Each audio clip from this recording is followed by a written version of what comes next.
이번에는 예. 특이한 쌀을 제가 들었는데 괴강쌀이라는 아, 쌀을 그건 좀 준비를 했어요 제가. 듣고 선생님한테 한번 여쭤봤었어요. 괴강쌀이 어떤 쌀이냐고. 선생님이 영상으로 한번 말씀해 주시겠다고 말씀하셔가지고 일단 괴강쌀은 어떤 쌀인가요? 제 사주에도 있는 살이고 우리 집안 식구 한 사람도 있는 살인데 한마디로 얘기하면 이제 귀신의 우두머리다 그런 뜻의 그 사전적인 의미는 그래요. 그런데 그게 뭐냐면 이제 뭐 그렇다고 이제 그게 귀신이라는 뜻은 아니고 네. 그 가장 작용력을 크게 하는 거는 그 사주팔자 사주가 있잖아요. 네.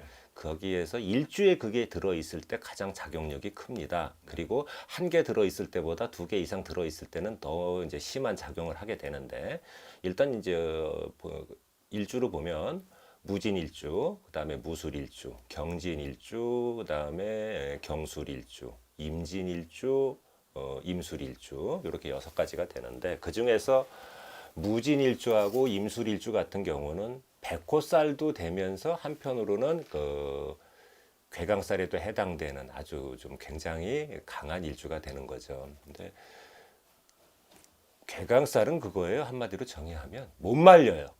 굉장히 내가 하고 싶은 건 끝까지 이뤄야 되고 추진해 나가야 되고 고집이 세고 강하고 카리스마 있고 결단력이 있어서 뭔가 하려고 하면 과감히 밀어붙이는 추진력과 그리고 어떤 일을 하는 데 있어서 굉장히 옆에 사람이 피곤할 정도로 집요합니다. 끝장을 봐야 돼요.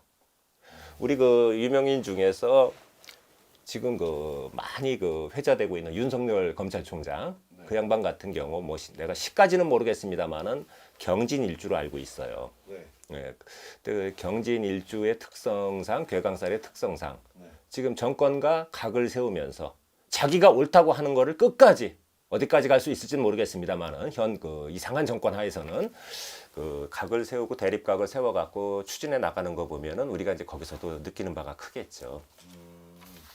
그럼 대표적으로 가지고 있는 분이 윤석열 총장님이시구나. 예. 그리고 지금 병석에 누워 계신 그 전 대통령 노태우 대통령도 괴강사주예요. 좀 그런 살을 가지고 있는 사람들은 카리스마가 근데 그렇죠. 살은 안 좋은 건데 되게 좋은 살 같은데. 모든 살은 말입니다. 그 우리가 오해하고 있는 게 있어요. 흉한 쪽으로도 작용을 할 수 있지만 사주의 구성이 좋을 땐 그게 길한 살이 되는 겁니다. 예를 들어서 그 전에도 얘기했던 백호살 편 한번 찍었었죠. 네. 근데 그 백호살을 가진 사람이 아주 사주 구성에 들어오면 뭐라고 그랬습니까? 뒷골목에 깡패라고 그랬죠. 네. 그런데 그 사주 구성이 귀하고 좋게 구성되어 있을 때는 뭐 검찰, 경찰, 군인, 정치 쪽에서 출세하는 그리고 연예인 중에서도 뭐 그런 쪽에 살을 가진 사람이 많아요. 그러니까 어떤 살을 단적으로 나쁜 쪽으로만 해석할 수는 없는 거죠. 괴강살이라고 하면 어쨌든 간 앞에가 좀 괴짜라서 되게 안 좋은 살이 엄청 안 좋은 아니요, 살인 줄 알았는데 그 안 좋은 살은 이 괴강살이 출중한 사주가 귀한 어떤 사주 구성을 이루었을 때는 네. 정치인, 군인, 경찰, 검찰, 법조계 이런 쪽에서 굉장히 두각을 나타내고 성공을 합니다. 그리고 이제 우리 그 스포츠 분야에서도 그 잘 나가는 선수들이 있지 않습니까? 뭐 프로야구, 프로축구 이런 쪽 그런 그 선수들의 사주를 분석을 하다 보면 굉장히 괴강살이 출중한 사주가 많아요. 연예인도 그렇고. 있으면은 괜찮은 살인 것 같은데요. 그런데 또 단점도 있어요. 어떤 게 있을까요? 괴강살을 가진 사주는 인생이 뭐 누구나 내가 똥물에도 파도가 있다는 그 이야기를 흔히 하지 않습니까? 어떤 인생이든 약간의 그 어떤 대운의 변화와 그 평생에 걸쳐서 기복은 있지 않습니까? 그렇죠? 좋을 때도 있고 안 좋을 때도 있고. 근데 괴강살 사주의 특징은 굉장히 롤러코스터를 엄청나게 탑니다.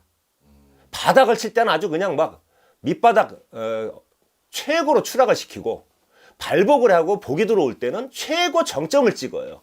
그러니까 괴강살 사주들이 좀 피곤합니다. 인생을 살아가는 데 있어서. 그 극과 극을 달려요. 냉탕과 온탕을 왔다 갔다 하고 천국과 지옥을 왔다 갔다 하는 그런 특이성이 있어요.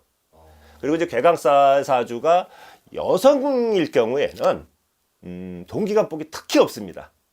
인덕이 없는 거예요. 그리고 내가 남편이 벌어다 주는 돈으로다가 통장에 찍혀갖고 이제 그 월급이나 뭐 이런 거로다가 편하게 사는 게 아니고 남편이 존재하고 돈을 벌고 제대로 한다 하더라도 소위 말해서 집에서 소뚜껑 운전하고 전업주부를 거의 못합니다. 자기가 이제 늙어서 병져 눕 때까지 그 어떤 그 건강이 허락하는 한도 내에 있어서는 뭔가 일을 벌리고 일을 해야 되고 자기가 또 일을 벌려놓고 그 일을 수습하는 과정에서 괴로워하면서도 그걸 즐기는 게 괴강살이에요.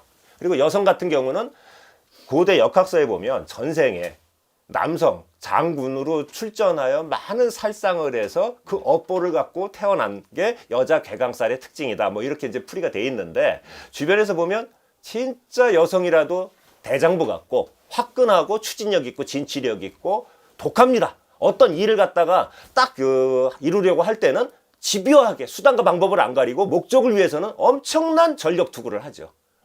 그리고 너무 냉정하고 여자 왕 중에서도 괴강살 있는 사람이 있겠네. 있겠죠. 뭐 제가 그 고대 왕들을 분석은 안 해봤지만 그래서 결론적으로 말씀드리면 이 괴강살을 갖고 있는 사주는 네. 여성도 사업을 하고 뭐 여자 총경, 여자 장군 이런 쪽으로다가 많이 나갈 수 있고 스포츠 스타, 연예인 스타 이런 쪽으로 많이 나갈 수 있는 그런 소질이 있는 거예요. 그러니까 어떤 살이든 공통적으로 말씀드릴 수 있는 건 그 살에 맞는 직업을 가지면 인생이 성공하는 겁니다. 좋은 말씀입니다. 감사합니다.